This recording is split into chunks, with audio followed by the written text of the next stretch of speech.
Une femme de ménage qui avait passé des années à tenter de reconstruire sa vie après une tragédie personnelle, accepta un emploi tranquille comme gouvernante dans la demeure d'un riche industriel, sans s'attendre à rien d'extraordinaire. Jusqu'au jour où, en nettoyant une pièce qu'elle avait déjà traversée des centaines de fois, elle découvrit derrière un meuble une vieille photographie qui la figea sur place. Sur la photo, un enfant, une petite fille, qui ressemblait trait pour trait à la fille qu'elle avait perdue dans un incendie 20 ans plus tôt. Et ce que le jeune fils du milliardaire lui dit aussitôt après allait bouleverser tout ce qu'elle croyait savoir sur son passé. Avant de poursuivre cette histoire, n'oubliez pas de vous abonner à la chaîne, d'aimer la vidéo et de nous dire dans les commentaires d'où vous nous regardez, nous adorons le savoir. En 1998, Claire Dupont vivait dans un petit quartier modeste, à la périphérie de Lyon. Elle était mère célibataire, faisant de son mieux pour élever sa petite fille Amélie, qui venait d'avoir 1 an. La vie de Claire était simple, rythmée par des habitudes tranquilles. Elle travaillait dans un petit bistrot du coin pendant la journée et passait ses soirées à s'occuper d'Amélie. Leur appartement n'avait que 2 pièces, mais il était empli de chaleur et d'amour. Une nuit pluvieuse, alors qu'elle couchait, Amélie Claire sentit une odeur de fumée. D'abord, elle pensa que cela venait de dehors, mais très vite, elle comprit que le feu avait pris à l'intérieur. En quelques instants, les flammes se propagèrent, dévorant le bois ancien et les meubles secs. Claire attrapa une serviette mouillée et courut vers le berceau pour protéger sa fille, mais la chaleur et la fumée l'empêchèrent de s'approcher. Hurlant à l'aide, elle sortit dans la rue pour alerter les voisins. Quelqu'un avait déjà appelé les pompiers, mais l'incendie était incontrôlable. La pluie tombait à torrents, sans parvenir à étouffer les flammes. Le feu jaillissait des fenêtres, tandis que Claire dehors suppliait les pompiers de sauver son enfant.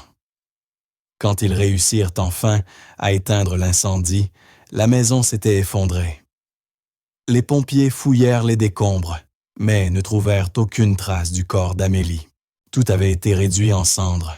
Claire était anéantie. Elle ne comprenait pas comment tout avait pu se passer si vite. Elle demandait sans cesse où était son bébé, mais personne n'avait de réponse. Le rapport d'incendie conclut à un accident électrique. Sans restes identifiables, on ne pouvait confirmer la mort de l'enfant ni prouver sa survie. Pour les autorités, l'affaire était close. Pour Claire, c'était le début d'une vie faite de questions sans réponse.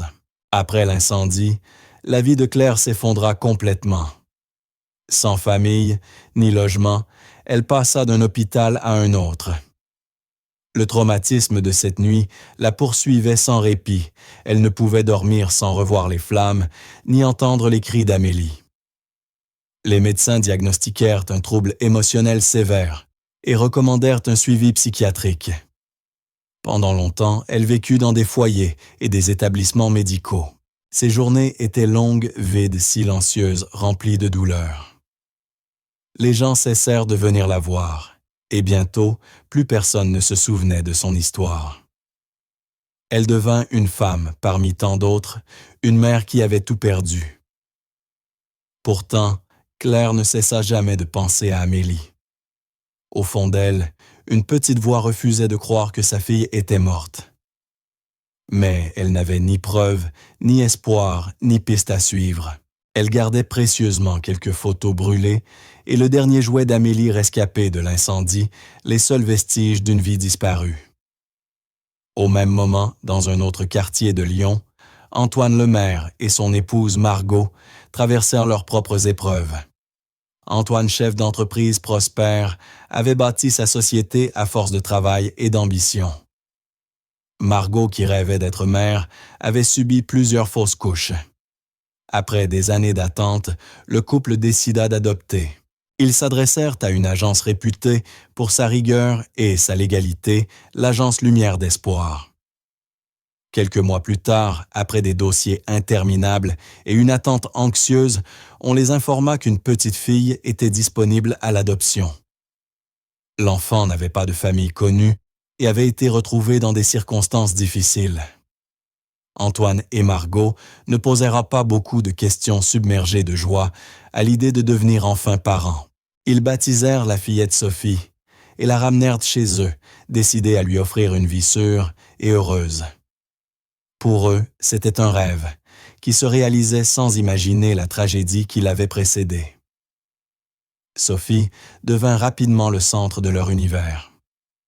Ils lui offrirent tout amour, soin, attention et stabilité. Margot arrêta de travailler pour s'occuper d'elle à plein temps. Le couple contemplait souvent leur fille avec émerveillement, reconnaissant la chance qu'ils avaient eue. Sophie, d'abord très calme, développa en grandissant une personnalité douce et curieuse. Elle aimait les histoires, la musique et jouer avec d'autres enfants. Antoine et Margot ne lui parlèrent jamais de son adoption. Pour eux, elle était leur fille à tous égards.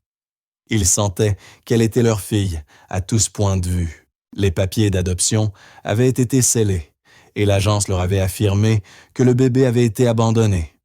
Alors ils étaient convaincus qu'il n'existait personne d'autre au monde qui viendrait la réclamer.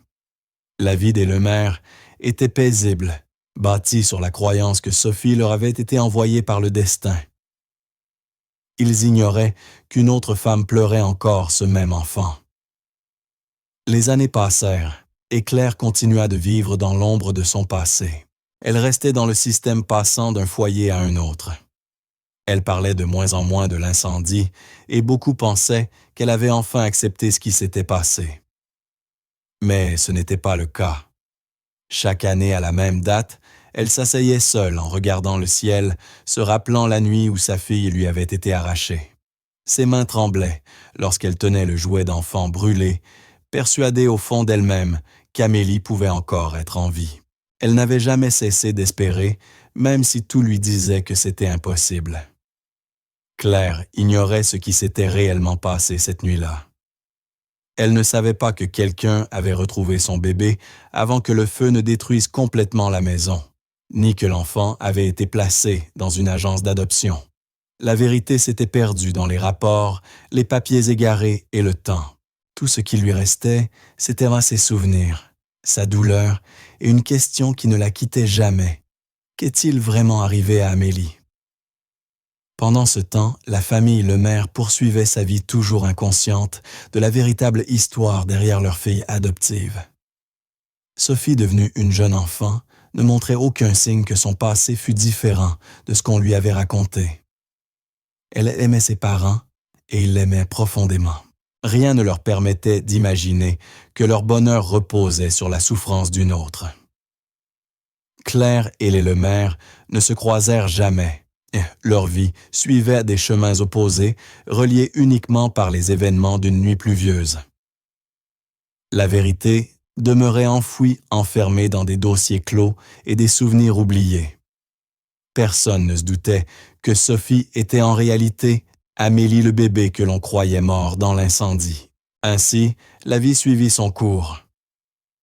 Claire resta seule avec sa perte, tandis qu'Antoine et Margot élevèrent leur fille dans la joie. Cette nuit-là avait tout changé pour les deux familles, mais de manière totalement opposée. Ce qui avait commencé par le feu s'acheva dans le silence, et de ce silence naquit une nouvelle vie. 20 ans s'étaient écoulés depuis l'incendie qui avait détruit la vie de Claire Dupont. Elle était plus âgée maintenant, son visage marqué par les années et la douleur endurée. Après tant d'années passées dans les hôpitaux, les foyers et les petits emplois précaires, elle avait enfin trouvé un peu de paix. Grâce à l'aide d'une association paroissiale, elle avait pu louer un petit appartement et faisait de son mieux pour vivre au jour le jour. Lorsqu'elle apprit qu'un poste de gouvernante se libérait dans une grande propriété à la périphérie de Bordeaux, elle posa sa candidature sans hésiter. Elle n'attendait pas grand-chose, mais espérait un emploi stable pour se reconstruire. Quand on l'appela pour lui annoncer qu'elle était engagée, elle ressentit un immense soulagement. La demeure était immense, récemment rénovée, entourée d'arbres et protégée par une longue grille de fer forgé. Claire arriva tôt le premier jour, vêtue simplement portant un petit sac avec quelques effets personnels. Elle n'avait aucune idée que ce travail allait à nouveau bouleverser le cours de sa vie. La maison appartenait à Antoine Lemaire, un veuf vivant seul avec son fils de 6 ans, Nathan. Antoine était rarement présent, absorbé par son entreprise, et le personnel ne le voyait que pour de brèves consignes. Claire ne posait pas de questions. Elle était là pour faire le ménage, pas pour s'immiscer dans les affaires de la famille. Lors de son arrivée, la gouvernante principale, Madame Collin, une femme âgée au regard sévère, l'accueillit froidement. Elle lui fit visiter la maison rapidement et expliqua que le petit Nathan avait été diagnostiqué autiste. Madame Collin ajouta d'un ton sec: « Vous n'êtes qu'une employée parmi d'autres. » Claire hocha la tête et resta silencieuse. Elle n'était pas venue pour se faire des amis, elle avait besoin de ce travail. Ce même matin, elle commença à nettoyer le grand couloir, travaillant lentement et minutieusement. Chaque détail comptait. Pour elle, c'était plus qu'un emploi, c'était une manière de reconstruire sa vie pas à pas.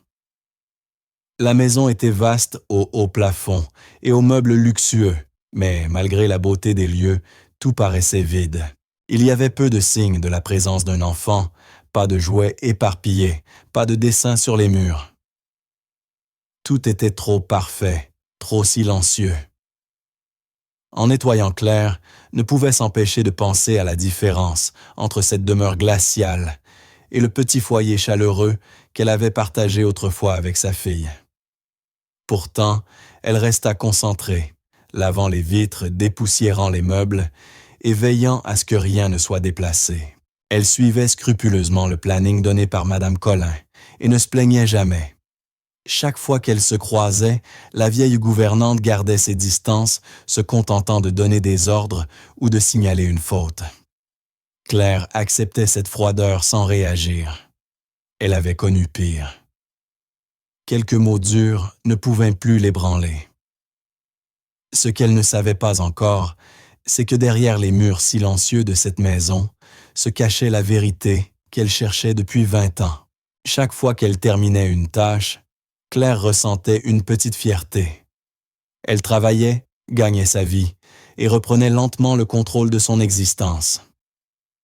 Au fil des jours, elle commença à remarquer des détails sur la maison et sur ceux qui y vivaient. Antoine Lemaire apparaissait rarement. Il partait tôt, rentrait tard, l'air fatigué et absorbé par ses pensées. Il ne lui adressait presque jamais la parole, et Claire respectait sa distance. Le petit Nathan lui était silencieux et réservé. Claire ne le voyait que de temps en temps pendant ses heures de travail. Il parlait peu, passait la plupart du temps dans sa chambre ou dans le jardin accompagné d'un thérapeute ou d'une aide spécialisée. Il semblait vivre dans son propre monde, et Claire ne chercha pas à forcer le contact. Pourtant, quelque chose chez ce garçon éveillait en elle un mélange étrange de tristesse et de curiosité. Son expression lui paraissait étrangement familière, sans qu'elle puisse l'expliquer.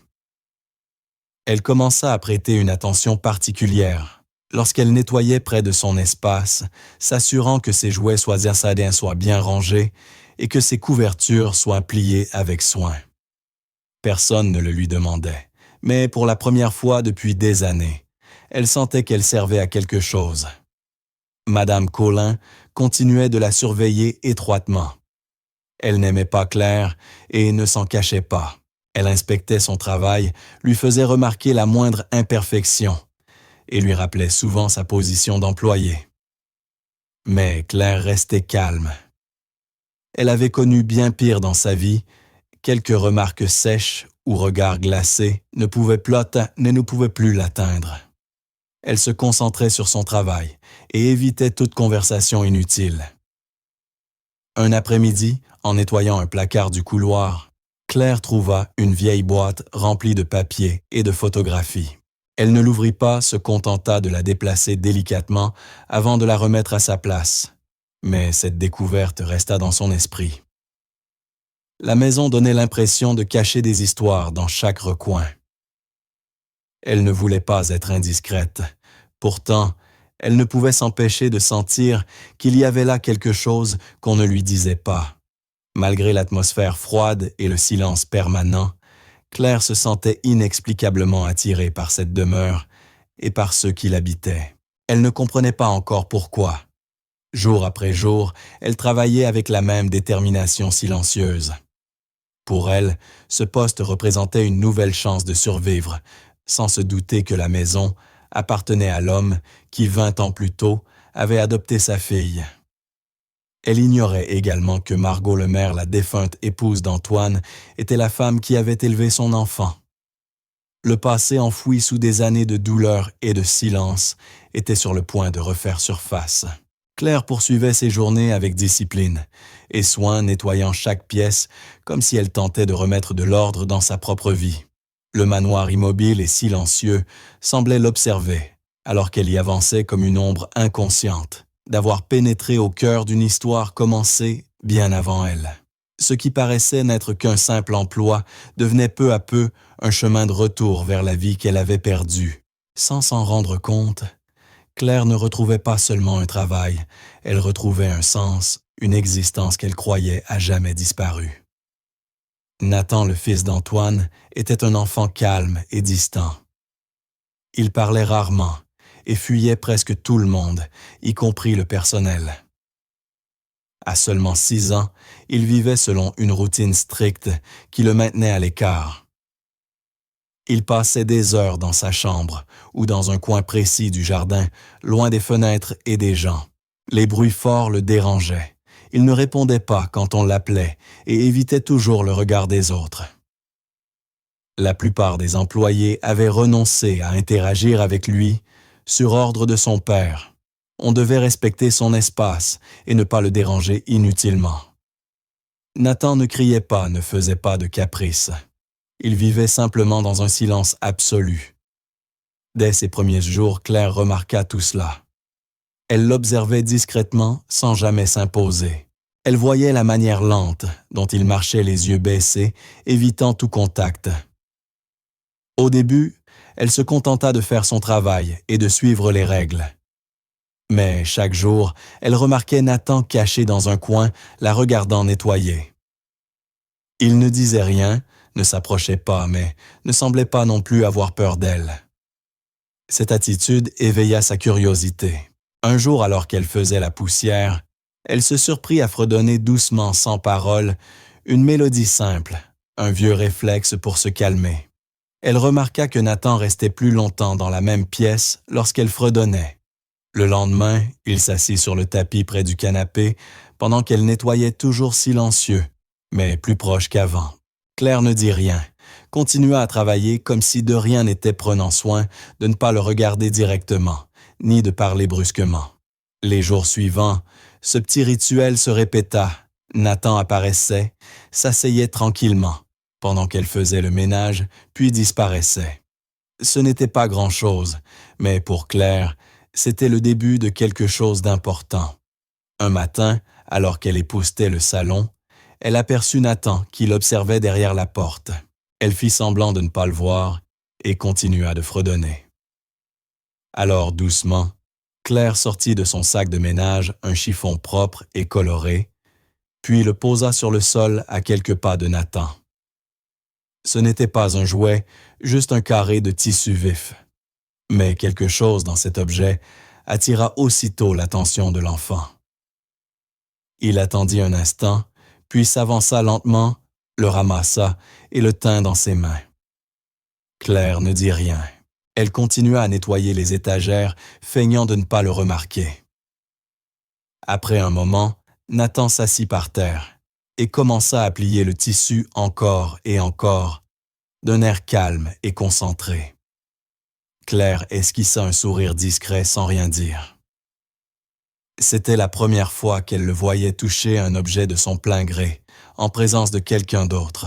À partir de ce jour, elle prit l'habitude d'apporter de petits objets, des chiffons colorés, des rubans de petites choses sans importance qu'elle déposait doucement non loin de lui.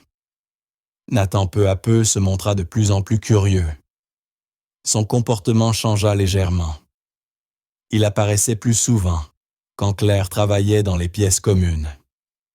Parfois, il imitait ses gestes, il prenait un chiffon et essuyait la table comme elle.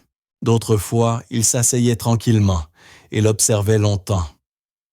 Claire ne le pressait jamais, ne posait pas de questions et ne cherchait pas à le faire parler. Elle savait que la patience était essentielle. Parfois, elle lui parlait d'une voix douce, décrivant ce qu'elle faisait ou nommant les couleurs des tissus. Il ne répondait pas, mais elle sentait qu'il écoutait. Un jour, alors qu'elle nettoyait les vitres, elle entendit un léger son derrière elle. Elle se retourna lentement et vit Nathan sourire, serrant un chiffon contre lui. C'était un petit sourire, presque imperceptible, mais réel. Le cœur de Claire se serra et s'allégea à la fois. C'était la première fois qu'elle le voyait sourire depuis son arrivée dans la maison, et ce sourire lui redonna espoir. Antoine Lemaire remarqua les changements subtils chez son fils. Il ne dit rien au début, préférant observer de loin. Pendant des années, il avait tenté d'aider Nathan avec des thérapies, des programmes éducatifs et des soins spécialisés sans grand résultat. Voir son fils s'ouvrir, même un peu, attira immédiatement son attention. Il commença à interroger Madame Collin sur la routine de Claire.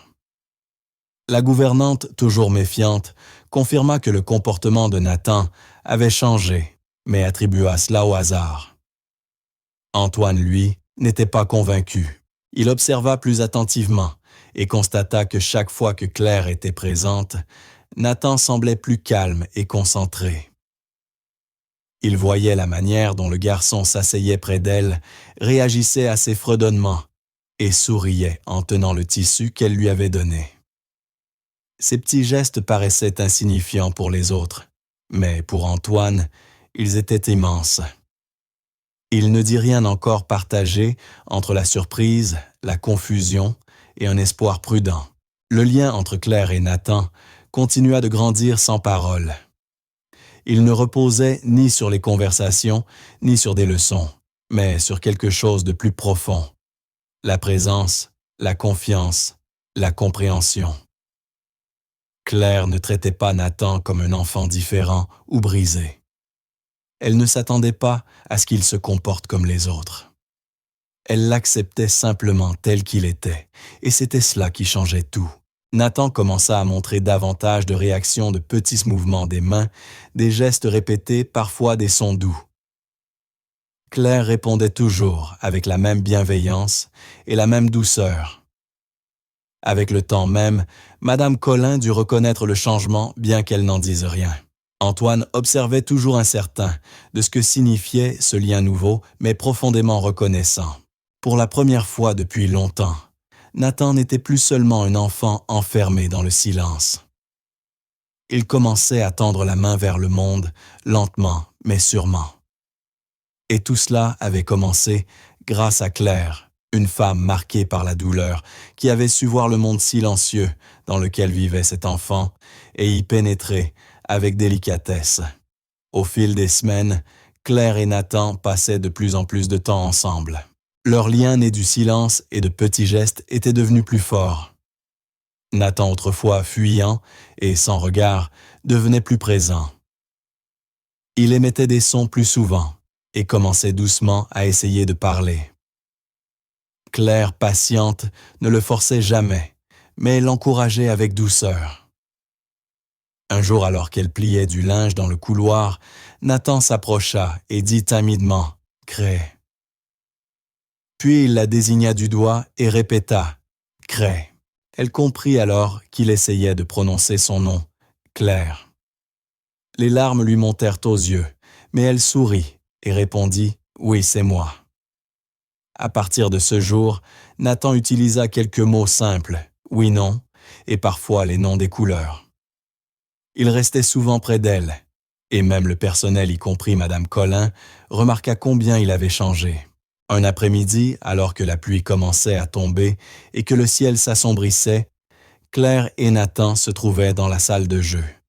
Elle avait terminé son travail plus tôt et l'observait dessiner par terre avec des craies de couleur. Il aimait ça, tracer des formes, des lignes, parfois des silhouettes simples. Claire lui tendit quelques craies supplémentaires et s'assit à côté de lui sans l'interrompre. Elle le regarda dessiner une femme en longue robe tenant un bébé dans ses bras. Il n'était pas d'ordinaire aussi concentré. Mais ce jour-là, Nathan ajouta sans relâche des détails à son dessin. Lorsqu'il eut terminé, il leva les yeux vers Claire et dit d'une voix claire et lente. « Elle vient du feu. » Les mots sortirent un à un, hésitants mais distincts. Claire se figea. Son cœur se mit à battre plus vite. Elle regarda le dessin, puis l'enfant. « Qui vient du feu ?» demanda-t-elle d'un ton calme, bien que ses mains tremblassent. Nathan ne répondit pas. Il resta quelques secondes à fixer son dessin, puis détourna le regard et se mit à jouer avec un autre jouet. Claire ne parvint pas à chasser ces mots de son esprit. Toute la soirée, ils résonnèrent tant dans sa tête comme un écho. Elle vient du feu. Elle ignorait ce qu'il voulait dire, mais ses paroles touchaient à quelque chose de profond en elle. Cette nuit-là, lorsque la maison fut endormie, elle reprit son travail de nettoyage. On lui avait confié la tâche de ranger le bureau d'Antoine Lemaire. C'était une grande pièce remplie d'étagères de dossiers et de boîtes. En dépoussiérant l'une des bibliothèques, elle trouva un album photo coincé entre deux livres. Par curiosité, elle l'ouvrit avec précaution. Les premières pages montraient Antoine et sa défunte épouse, Margot photo de mariage, vacances, soirées mondaines. En tournant les pages, elle tomba sur une série de clichés représentant une fillette d'environ 5 ou 6 ans. Elle avait les cheveux châtain clair, les yeux brillants et un sourire doux. Sous les photos, un prénom était inscrit à la main Sophie. Quelque chose dans ce visage troubla profondément Claire. Elle avait vu tant de visages dans sa vie, mais celui-ci éveillait un sentiment étrange, comme un souvenir qu'elle n'arrivait pas à situer. Ses mains tremblaient en touchant la photo. Le sourire de la fillette, la forme de ses yeux même, la manière dont ses mèches bouclaient, tout cela faisait remonter quelque chose d'indéfinissable. Elle s'assit au bord du bureau, l'album ouvert entre les mains, le cœur battant. Sophie, selon Madame Collin, était la fille adoptive d'Antoine, aujourd'hui étudiante à l'étranger.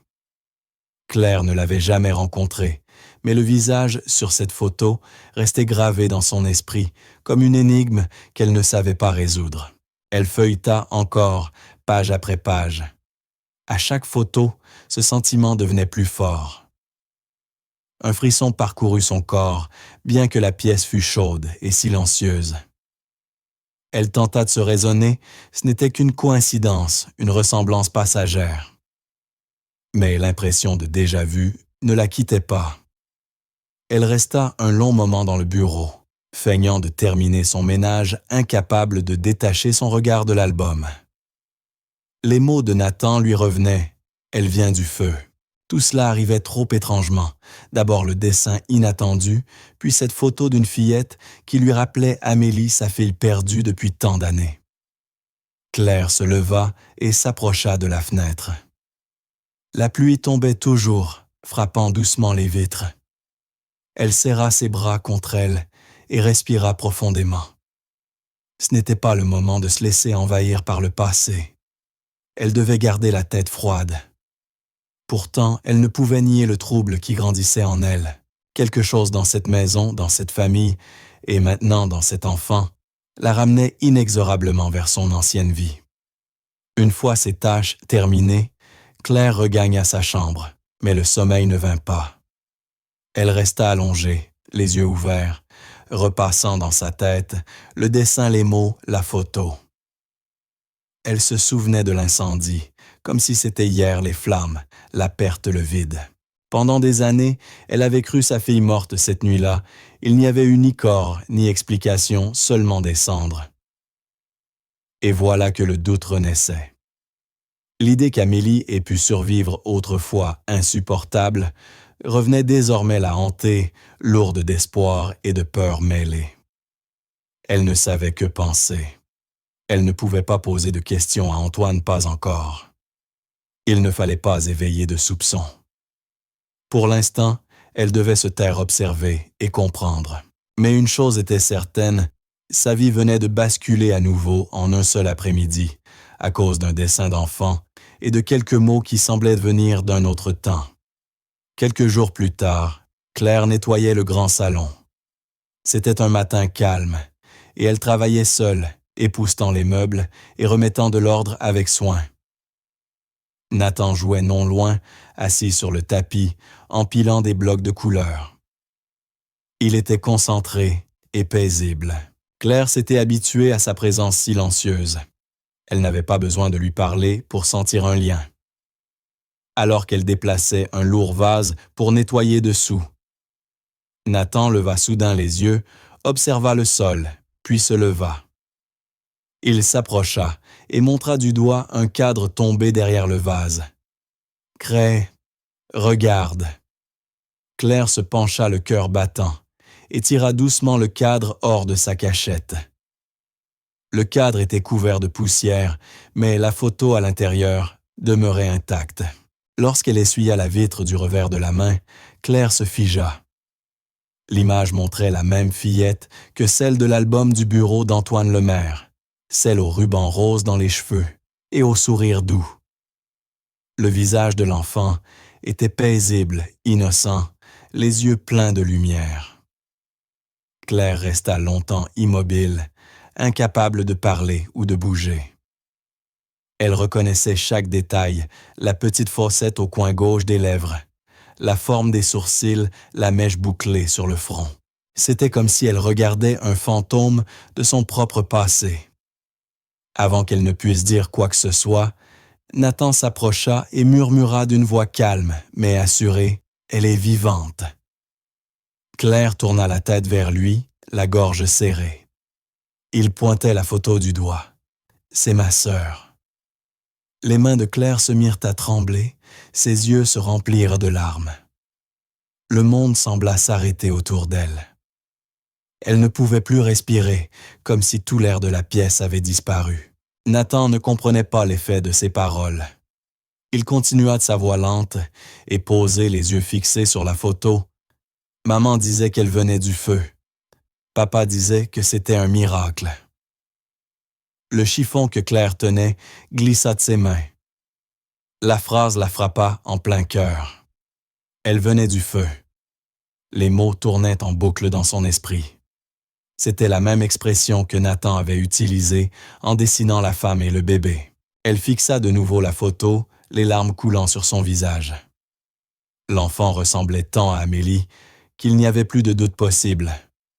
Les mêmes yeux, la même peau claire, la même douceur dans le regard, tout était là.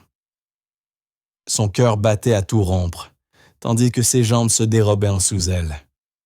Elle s'agenouilla, incapable de rester debout, serrant le cadre contre elle. Aucune parole ne sortit de sa bouche. Seuls ses sanglots silencieux emplissaient la pièce. Ses mains tremblaient lorsqu'elle caressa la vitre du bout des doigts, suivant les contours du visage de la fillette. Pendant des années, elle avait tenté d'étouffer l'espoir de se forcer à accepter la mort d'Amélie. Mais cet espoir renaissait plus fort que jamais. Nathan resta près d'elle, posant une main sur son bras, sans comprendre pourquoi elle pleurait tant. Il restait là silencieux, avec une attention tendre. À travers ses larmes, Claire demanda d'une voix brisée. « Où as-tu entendu ça, Nathan? Qui t'a dit qu'elle venait du feu? » Le garçon hésita, fronça les sourcils puis répondit doucement. « Maman me l'a dit quand j'étais petit. Elle disait « Ma sœur est venue du feu, mais elle allait bien. Papa n'aime pas en parler. » Le ventre de Claire se noua. Ces mots absurdes et pourtant révélateurs expliquaient tout. Margot savait quelque chose. Antoine cachait un secret. La vérité était là emprisonnée derrière des années de silence.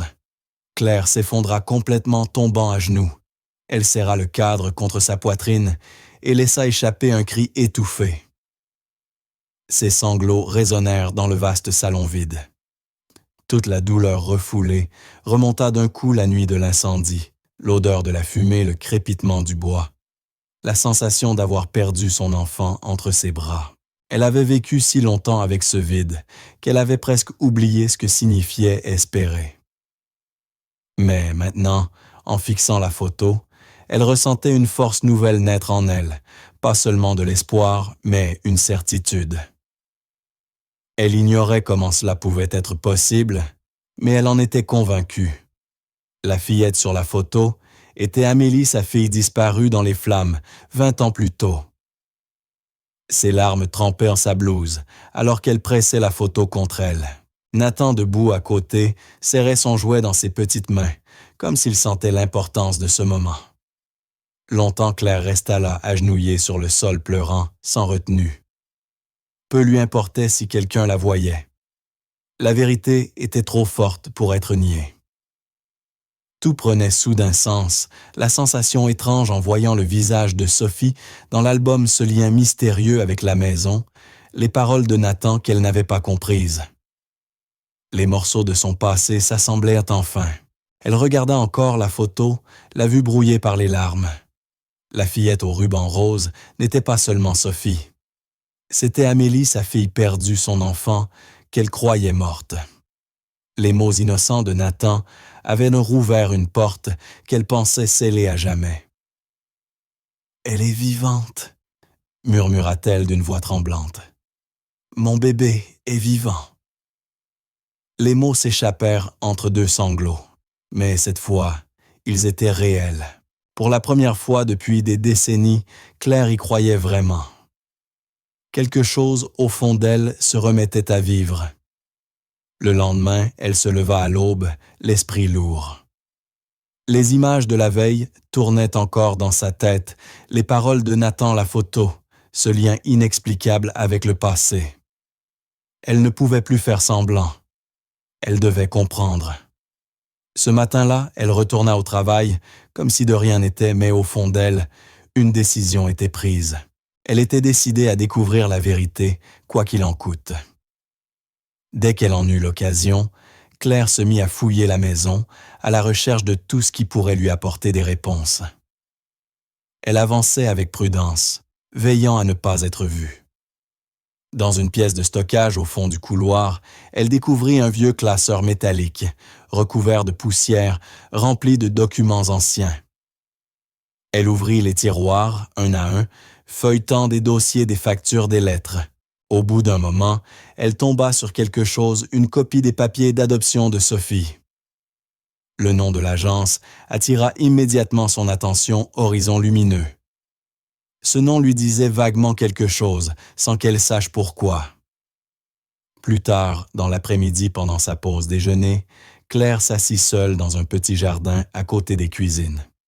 Une employée plus âgée, Thérèse, qui travaillait dans la maison depuis plus de 15 ans, passa par là et la salua. Claire y vit une occasion.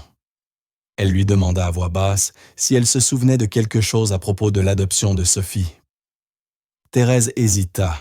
D'abord regarda autour d'elle pour s'assurer que personne n'écoutait, puis murmura. « Cette petite est arrivée du jour au lendemain. Personne ne savait vraiment d'où elle venait. » Madame Margot est revenue un matin avec l'enfant dans les bras en disant simplement que tout s'était fait très vite. Claire demanda si elle se souvenait du nom de l'agence. « Horizon Lumineux », répondit-elle. « Mais cet endroit a été fermé depuis longtemps. J'ai entendu des choses, pas très nettes. » Un frisson parcourut Claire. Elle remercia Thérèse et fit semblant de finir sa pause calmement. Mais au fond d'elle, elle savait qu'elle devait creuser davantage. Le nom de l'agence ne pouvait pas être une coïncidence. De retour à l'intérieur, elle retourna fouiller les documents. Elle trouva une vieille enveloppe portant le logo de l'agence et quelques coordonnées, mais l'adresse avait été barrée à l'encre rouge. Elle photographia tout discrètement avec son téléphone, puis, sans en parler à personne, chercha Horizon Lumineux sur Internet. Ses mains tremblaient en lisant les articles anciens. L'agence avait été fermée près de 15 ans plus tôt, après une enquête pour trafic d'enfants, adoption illégale et dossiers disparus. De nombreuses familles avaient découvert que les enfants qu'elles pensaient avoir adoptés légalement avaient en réalité été enlevés à leurs parents biologiques. Claire eut la nausée. Son cœur battait violemment. Tout indiquait la même vérité. Sophie n'était pas simplement une enfant, adoptée la même année que la disparition d'Amélie. Elle avait très probablement été volée et confiée à une autre famille sous de faux papiers. Claire comprit qu'elle ne pouvait plus garder cela pour elle. Elle devait en parler à Antoine Lemaire. Elle attendit la fin de la journée lorsqu'il fut rentré. Tremblante mais déterminée, elle se présenta devant le bureau. « Monsieur Lemaire, il faut que je vous parle. C'est important. » Antoine leva la tête distrait, puis lui fit signe de continuer. Claire lui expliqua qu'elle avait trouvé une photo que Nathan avait prononcé des paroles étranges et qu'elle avait découvert que l'adoption de Sophie passait par Horizon Lumineux. Elle raconta tout calmement, espérant qu'il comprendrait. Mais avant qu'il ne puisse répondre, Madame Collin apparut dans l'embrasure de la porte. Elle avait tout entendu. « Elle fouille dans vos affaires personnelles, monsieur », lança-t-elle vivement. « Je l'ai surprise en train d'examiner vos dossiers privés. » Antoine se leva brusquement, le visage fermé. « Qu'est-ce que c'est que cette histoire? »« Vous êtes sérieuse ?» Claire tenta d'expliquer, mais il l'interrompit. « C'est insensé. Une lubie de femme désespérée, qui cherche à se rendre intéressante. » Sa voix monta. « Vous êtes suspendue. Sortez de chez moi. » Claire quitta la maison, sans un mot, retenant ses larmes. Cette nuit-là, elle resta assise seule dans son petit appartement, encore en uniforme, ses affaires dans son sac. Elle fixait le mur, le cœur brisé. L'homme qu'elle croyait compréhensif l'avait chassée. Son emploi était perdu. Et pourtant, elle savait qu'elle avait raison. La vérité brûlait en elle comme une évidence. Elle pensa à Amélie, à l'incendie, à toutes ces années de silence et de souffrance. Puis le visage de Nathan lui revint son dessein, ses mots innocents. Elle pleura longtemps, laissant couler toute la douleur accumulée. Mais quand les larmes se tarirent, un autre sentiment prit leur place, la détermination. Claire n'allait pas abandonner. Elle avait trop avancé pour reculer maintenant. La vérité était là devant elle, et c'était à elle de la prouver. Elle se leva, essuya son visage, saisit son téléphone. Il lui restait une chose à faire, une chose qu'aucun ordre ne pouvait lui interdire, faire un test ADN. Le lendemain matin, elle s'habilla et prit le bus pour Paris. Elle avait trouvé sur Internet un laboratoire privé qui proposait des tests ADN confidentiels. Elle ne voulait que personne ne soit au courant, surtout pas les Lemaire. À la clinique, elle expliqua brièvement sa situation. Au technicien donna son propre échantillon, puis remit une brosse à dents qu'elle avait discrètement emportée de la maison celle de Nathan, qui en tant que frère de Sophie, partageait suffisamment d'ADN pour permettre une comparaison. Le personnel ne posa pas de questions. Ils traitèrent la demande avec sérieux et lui promirent de la recontacter dès que les résultats seraient prêts. Claire sortit du laboratoire avec un mélange étrange de peur et d'espoir. L'attente serait difficile, mais au moins cette fois, elle faisait quelque chose de concret. Quelque chose qu'on ne pourrait pas nier ni qualifier d'illusion. Elle prit le bus pour rentrer chez elle, serrant son téléphone contre elle. Peu importait ce que diraient les autres, peu importait la douleur à venir, elle était prête. La vérité approchait. Et cette fois, personne ne la réduirait au silence. Pendant les jours qui suivirent, elle tenta de rester calme, mais l'angoisse ne la quitta pas une seconde. Chaque heure paraissait plus longue que la précédente. Elle vérifiait sans cesse son téléphone, repassant en boucle dans sa tête les images Sophie la photo, l'incendie les années perdues. Elle savait ce qu'elle ressentait au fond d'elle, mais elle savait aussi qu'il fallait des preuves pour que les autres croient. On l'avait déjà traitée de folle une fois. Cette fois, elle voulait être certaine. 2 jours après avoir déposé l'échantillon, elle reçut un appel de Madame Colin, lui demandant de revenir au manoir. Le message était bref et froid, il s'agissait de sa radiation officielle et de la signature des derniers papiers. Claire accepta sans protester, consciente qu'elle devait y retourner. Elle se sentait nerveuse mais résolue. Ce n'était plus une simple question d'emploi. C'était plus profond. Cette maison contenait encore des fragments de son histoire, et elle ne pouvait pas laisser tout cela s'achever dans le silence et la honte. Lorsqu'elle franchit de nouveau le portail, une vague d'émotion l'envahit. En entrant, elle aperçut Nathan debout près de l'escalier. Dès qu'il la vit, son visage s'éclaira. Il courut vers elle et l'enlaça de toutes ses forces. Claire resta figée, bouleversée par l'intensité de ce geste. L'enfant leva la tête et dit d'une voix claire et assurée : « Tu n'as pas menti, Cray. » Une boule se forma dans la gorge de Claire. Elle s'agenouilla et le serra contre elle. Ce n'était pas seulement l'étreinte qui la toucha, c'étaient les mots. Nathan parlait rarement et jamais avec autant de clarté. Elle leva les yeux et vit Antoine au sommet de l'escalier les observant. Son visage exprimait la confusion et une gêne visible. Il semblait bouleversé, incapable de parler. Claire se releva lentement, essuya ses larmes et lâcha doucement Nathan. « Je suis venue terminer les papiers », dit-elle calmement. Antoine ne répondit pas tout de suite, toujours fixé sur son fils, puis murmura quelque chose à propos du bureau. Madame Colin la conduisit dans une petite salle au fond de la maison. Les documents étaient déjà disposés sur la table, formulaire de rupture, ligne de signature, solde de tout compte. Claire signa sans discuter, polie et maîtrisée. Elle ne se plaignit pas, ne versa pas une larme, n'accusa personne. Lorsqu'elle eut fini, elle demanda à dire au revoir à Nathan. Après un moment d'hésitation, Madame Colin accepta.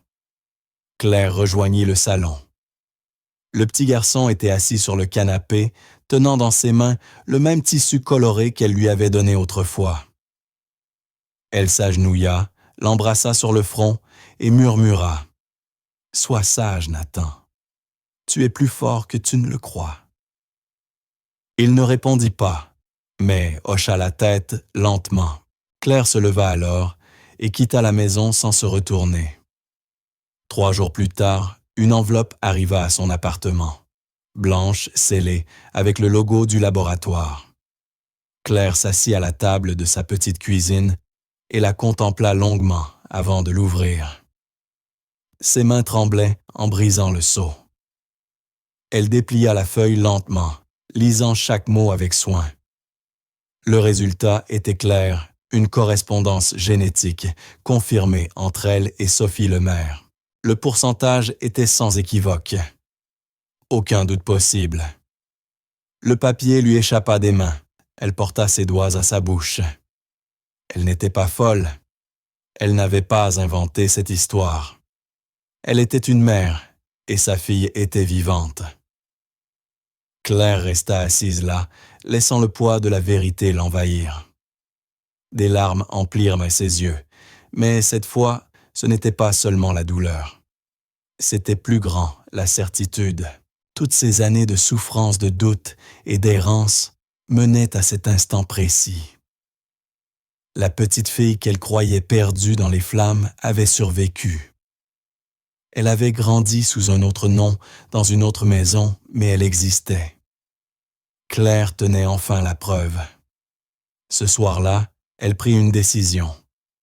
Elle retournerait au manoir une dernière fois, non pas pour se battre, mais pour dire la vérité. Elle savait qu'elle n'était pas la bienvenue, mais elle s'en moquait. Elle n'avait plus peur. Trop longtemps, elle avait vécu dans la crainte, celle d'avoir tort, d'être rejetée, d'être jugée. Désormais, la vérité était de son côté. Elle prépara les documents, glissa les résultats ADN dans une chemise, en fit plusieurs copies par précaution. Elle ne cherchait pas la vengeance. Ce n'était pas son but. Elle voulait la justice. Elle voulait qu'Antoine sache. Elle voulait que Sophie connaisse enfin son histoire, son origine. Claire savait que rien ne pourrait effacer le passé, mais le mensonge avait trop duré. Cette maison lui avait tout pris autrefois. Il était temps qu'elle lui rende au moins la vérité. À présent, Claire était prête à tout affronter, non plus comme une femme perdue, mais comme une mère qui avait enfin trouvé sa réponse. Le lendemain matin, debout devant le portail du manoir, une chemise à la main, elle se sentait calme. Son cœur battait vite, mais ses pas restaient assurés. Elle leva les yeux vers la maison qu'il avait autrefois employée comme simple femme de ménage, sans savoir qu'elle y marchait vers sa propre histoire. Elle sonna. Peu importait, la réaction peu importait, les mots, elle était prête. Dans cette chemise se trouvait la vérité. Dans son cœur, la force forgée par des années de douleur. Elle ne voulait pas créer de scandale, ni détruire des vies, mais elle ne se tairait plus. Ce n'était pas seulement son histoire, c'était aussi celle de Sophie. La fillette arrachée aux flammes et élevée dans un mensonge méritait de savoir qui elle était vraiment. Claire murmura pour elle-même « Tout se termine aujourd'hui ». Elle savait qu'en franchissant cette porte, tout allait changer. Le feu qui lui avait tout pris allait enfin révéler la vérité. Elle entra dans le manoir, serrant la chemise contre elle. Ses doigts tremblaient légèrement, son cœur battait à tout rompre, mais ses pas restaient fermes. Elle avait attendu ce moment trop longtemps. À l'intérieur se trouvait le rapport ADN Claire officiel. Pas d'opinion, pas de supposition, la vérité pure. Elle traversa le couloir familier et se dirigea vers le bureau où Antoine se trouvait avec l'avocat de la famille et Madame Colin. La porte était ouverte. Lorsqu'elle entra, tous levèrent les yeux. Le silence tomba aussitôt. Claire prit une inspiration, s'avança jusqu'à la table et posa l'enveloppe au centre. Sa voix ne trembla pas quand elle déclara « Sophie est ma fille ». Le front d'Antoine se plissa. L'avocat la regarda puis observa l'enveloppe. Madame Colin se leva brusquement, prête à parler, mais l'avocat leva la main et ouvrit d'abord le dossier. Il en sortit le document et lut chaque ligne attentivement. Le silence pesait. Au bout d'un moment, il releva la tête. Il y a une correspondance génétique de 99,9% entre Claire Dupont et Sophie Lemaire. Le visage d'Antoine devint livide. Il s'affaissa dans son fauteuil comme si l'air lui manquait. Sa bouche s'entr'ouvrit, mais aucun mot n'en sortit. Ses mains tremblaient. Madame Colin réagit la première. « C'est impossible. C'est une erreur », dit-elle, la voix tremblante. « Elle essaie de profiter de votre gentillesse, monsieur. Cette femme n'a jamais été stable. » Mais avant que quiconque ne réponde, des pas précipités résonnèrent dans le couloir. Nathan entra en courant, essoufflé, le visage rouge d'émotion. « Je l'ai dit », cria-t-il. « Elle est vivante. » « Je vous l'ai dit. » Il se jeta dans les bras de Claire, l'enlaçant de toutes ses forces. Claire tomba à genoux submergée et se mit à pleurer. La scène brisa le silence du bureau. Antoine les regardait bouleversé, tentant de comprendre. Ses yeux passèrent du rapport à Claire, puis à Nathan. Son fils, qui parlait si rarement, venait d'exprimer avec clarté une émotion qu'il ne montrait jamais. Sa voix, lorsqu'il parla enfin, était faible. « Ma femme Margot avait toujours des dots », dit-il en hochant la tête. Elle sentait que quelque chose n'allait pas quand nous avons ramené Sophie. Mais l'agence avait des papiers parfaits, certificats de naissance, dossiers médicaux. Tout semblait vrai. Il baissa la tête, reprit son souffle. Elle m'en a parlé plusieurs fois. Mais nous voulions croire que nous faisions une bonne chose. Ses mains couvrirent son visage, et pour la première fois, Antoine Lemaire, l'homme d'affaires sûr de lui, éclata en sanglots. La pièce resta figée, emplie seulement des pleurs étouffés de l'homme, et des larmes calmes de Claire, qui tenait toujours Nathan contre elle. Elle ne parla pas tout de suite. Elle resta à genoux, serrant l'enfant, laissant ses larmes couler librement. Ce moment, elle l'avait attendu toute sa vie, non pas pour la vengeance, mais pour la reconnaissance. La douleur d'avoir perdu sa fille, le feu, le silence, tout menait à cet instant. Elle leva enfin les yeux vers Antoine.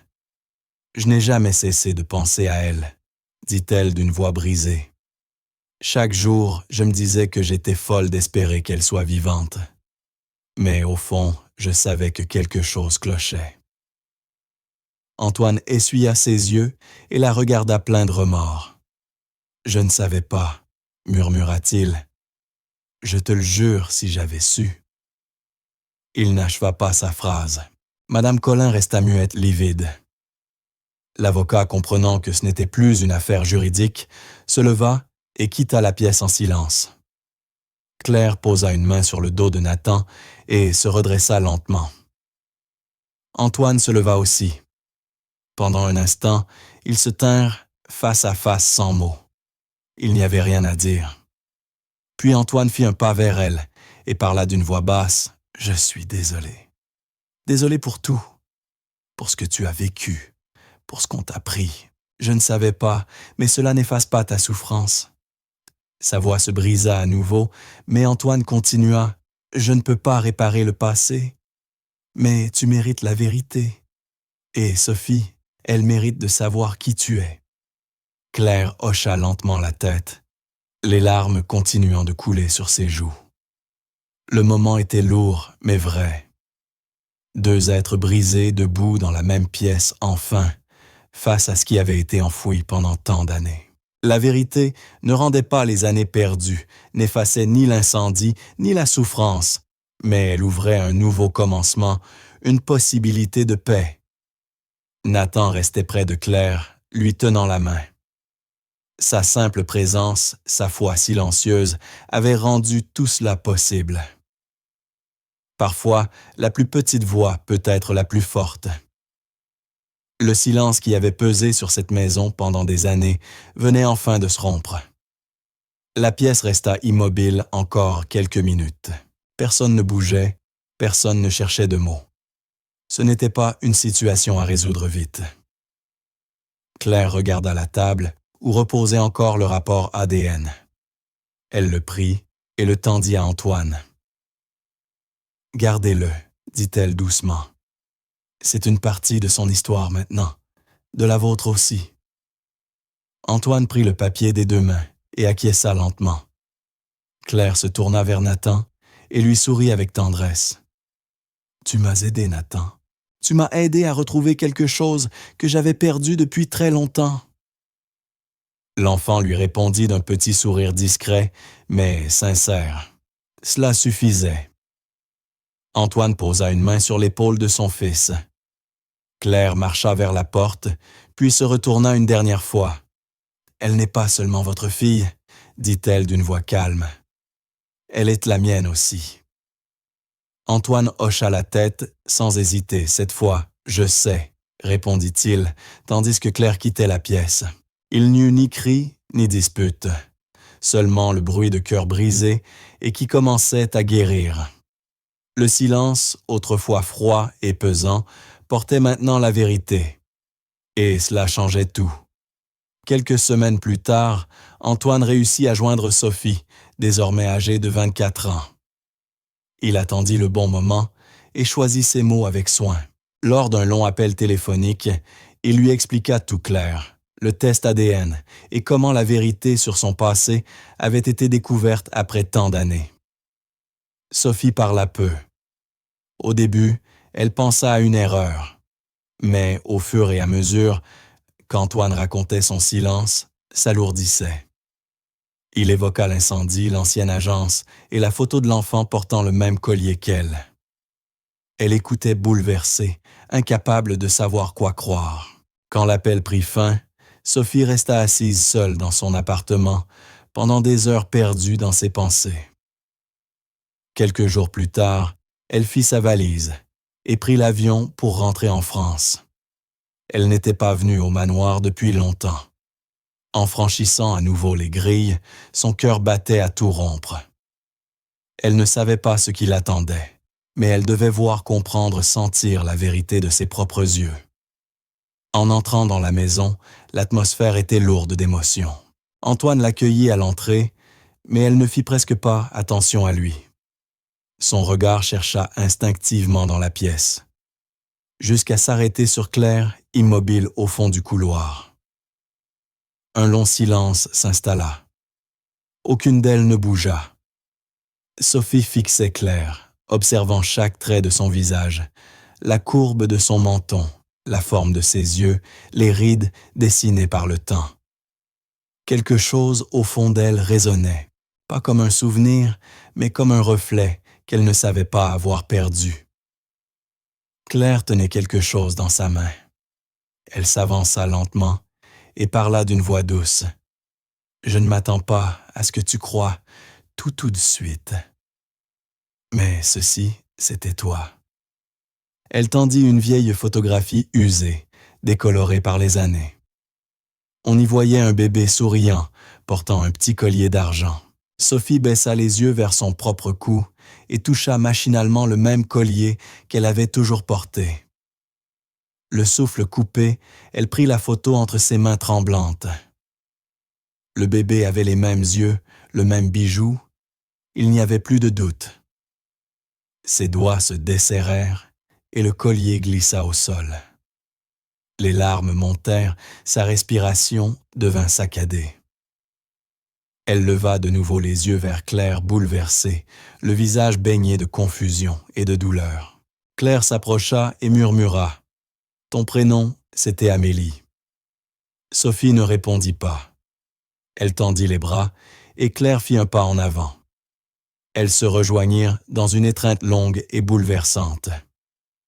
Ce n'était pas un simple geste, ni une accolade polie, c'était un cri silencieux chargé d'années de vide et de questions sans réponse. Claire serra sa fille comme si elle ne voulait plus jamais la lâcher. Sophie, en larmes, s'accrochait à cette femme inconnue, devenue en un instant tout ce qu'elle avait cherché sans le savoir. Non loin, Nathan observait la scène, les mains dans les poches, un sourire doux sur le visage. Il n'avait pas besoin de comprendre tous les détails. Il savait à sa manière que Claire avait sa place ici. En les regardant s'enlacer, il murmura un mot à peine audible qu'il répéta doucement. « Famille ». Ce n'était pas fort, mais c'était juste. Pour lui, ce moment était vrai. Et dans cette maison où le feu avait autrefois tout détruit, une famille venait enfin de se retrouver. Plus de secrets, plus de confusion, seulement le lien. Antoine se tenait derrière Nathan, silencieux, observant la scène. Ses yeux étaient pleins de larmes. Ce n'était pas un homme qui pleurait facilement. Mais aujourd'hui était différent. Il n'y avait plus rien derrière quoi se cacher, ni les papiers, ni les titres, ni la richesse. Seulement la vérité, nue d'une famille déchirée, qui se retrouvait enfin. Antoine fit un pas en avant et posa une main sur l'épaule de son fils. Il n'interrompit pas les retrouvailles entre Claire et Sophie. Il resta simplement là, à regarder réfléchissant à tout ce qui s'était passé. Il avait bâti des entreprises, remporté des prix, relevé d'immenses défis. Mais rien de tout cela n'avait la valeur de ce moment. Pendant des années, il avait élevé Sophie comme sa propre fille. Il l'avait aimée, protégée, chérie. Mais maintenant, il comprenait que l'amour n'était pas une question de possession ni de contrôle. Sophie ne lui avait jamais vraiment appartenu. Elle était la fille de quelqu'un, la perte de quelqu'un, et désormais, la joie retrouvée de quelqu'un d'autre. Il observa la façon dont elle serrait Claire dans ses bras et sut que ce moment le dépassait. Il avait toujours cru que l'argent pouvait résoudre presque tous les problèmes, que l'effort et la volonté suffisaient à tout réparer. Mais ce jour-là, en voyant Claire et Sophie pleurer dans les bras l'une de l'autre, il comprit enfin certaines blessures ne peuvent être guéries que par l'amour et la vérité. Claire et Sophie se détachèrent lentement de leur étreinte, essuyant leurs larmes. Elles se regardèrent à nouveau, encore incapables de réaliser pleinement ce qui venait d'arriver. D'une voix tremblante, Sophie dit « Toute ma vie, j'ai senti qu'il me manquait quelque chose. Je ne savais pas quoi. Maintenant, je sais. » Claire sourit les yeux rougis et hocha la tête. « Nous avons tant de choses à rattraper, » murmura-t-elle. « Mais le fait d'être ici ensemble, c'est déjà tout. » Sophie acquiesça et la reprit dans ses bras plus doucement cette fois. Antoine s'approcha à pas lents et déposa le collier dans la main de Sophie. « Cela t'a toujours appartenu, » dit-il simplement. Elle leva les yeux vers lui et lui adressa un petit sourire reconnaissant. Nathan s'approcha à son tour et glissa sa main dans celle de Claire. Le silence retomba, mais ce n'était plus le même. Il n'était ni froid, ni pesant, il était paisible. Tous se tenaient là non plus comme patrons employés ou étrangers, mais comme quelque chose de plus fort, une famille autrefois brisée par le feu aujourd'hui, réunie par la vérité. La nuit tomba sur le manoir. Les couloirs étaient un tas silencieux, les lumières presque toutes éteintes, sauf la lampe du salon qui diffusait une lueur dorée. Tout le monde dormait déjà, sauf Claire restée éveillée, assise sur le canapé, une couverture sur les épaules. Dans ses mains, elle tenait la vieille photo de Sophie enfant, celle avec le ruban rose et le sourire doux.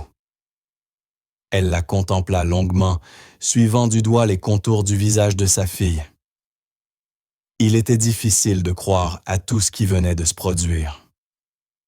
Après tant d'années de perte de douleur et de questions sans réponse, elle se trouvait enfin dans la même maison que sa fille. Ce n'était pas un rêve, c'était réel. Elle se souvenait encore parfaitement de la nuit de l'incendie, du moment où tout s'était effondré. Et maintenant, dans le silence apaisant de la maison, le vent dehors murmurait les mêmes sons que jadis, mais cette fois, il n'apportait plus la peur, seulement la paix. Alors qu'elle restait là perdue dans ses pensées, Nathan entra doucement dans la pièce, se frottant les yeux. Il ne dit rien.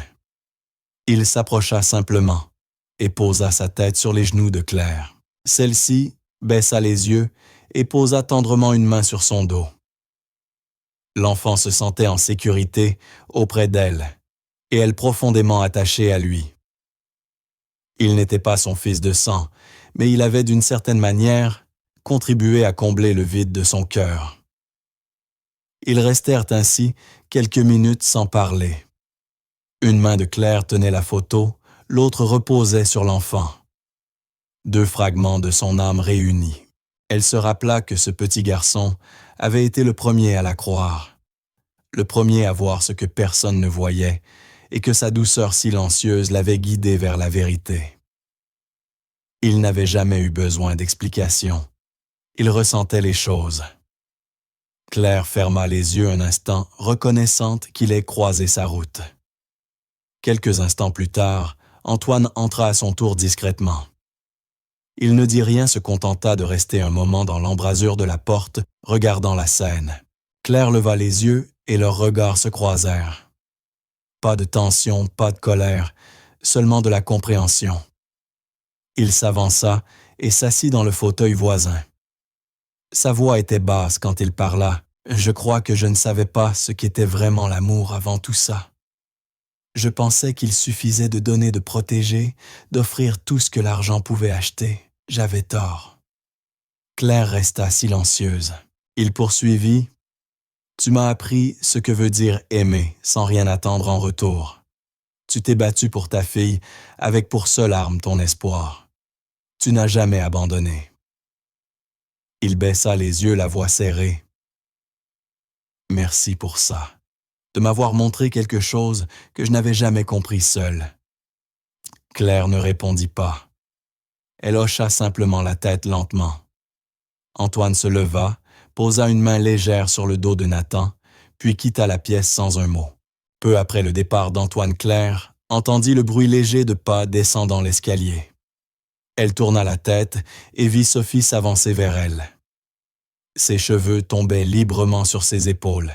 Elle portait un simple pull et un pantalon. Elle ne parla pas d'abord, marchant lentement, comme si elle cherchait encore les mots. Arrivée près du canapé, elle s'agenouilla devant sa mère. Elle leva les yeux remplis d'émotion et murmura « Je suis rentrée à la maison ». Sa voix trembla, mais ses mots étaient sûrs. La gorge de Claire se serra. La photo qu'elle tenait glissa du canapé, tandis qu'elle tendait les bras. Sophie se blottit contre elle, et elles s'enlacèrent longuement. Plus de recherches, plus de questions. Ce qu'elles avaient besoin de ressentir ne pouvait se dire. Leur étreinte était forte et silencieuse, emplissant la pièce d'une chaleur lourde, mais apaisante. Claire embrassa le sommet de la tête de sa fille et la garda contre elle. Sa fille était enfin rentrée. Le salon resta silencieux, mais ce silence n'était plus vide. Nathan dormait à moitié allongé sur le canapé, sa petite main agrippée au bord du pull de Claire. Sophie restait blottie contre sa mère, savourant cette chaleur dont elle n'avait jamais su à quel point elle manquait. Personne ne parla. Il n'y avait plus rien à expliquer. La vérité avait déjà tout dit. Claire regarda autour d'elle, la lumière douce, les cadres accrochés au mur, la sérénité nouvelle qui emplissait l'air. Tout avait changé. Pas parfait, pas facile, mais vrai. Au dehors, les lumières de la ville scintillaient à travers les grandes fenêtres semblables à de petits points lumineux dispersés dans la nuit. Claire les contempla songeuse. Elle lui rappelait le feu, pas celui qui détruit, mais celui qui reste, celui qui éclaire et réchauffe. Un feu vivant qui brûle doucement dans l'obscurité. Non plus douloureux, mais porteur de vie. Un feu qui l'avait conduite jusqu'ici après tout. Un feu qui ne s'était jamais éteint. Elle s'adossa au canapé, gardant Sophie endormie dans ses bras. Nathan avait lui aussi fermé les yeux, paisible et en sécurité. La maison était immobile, mais cette fois, elle n'était plus vide.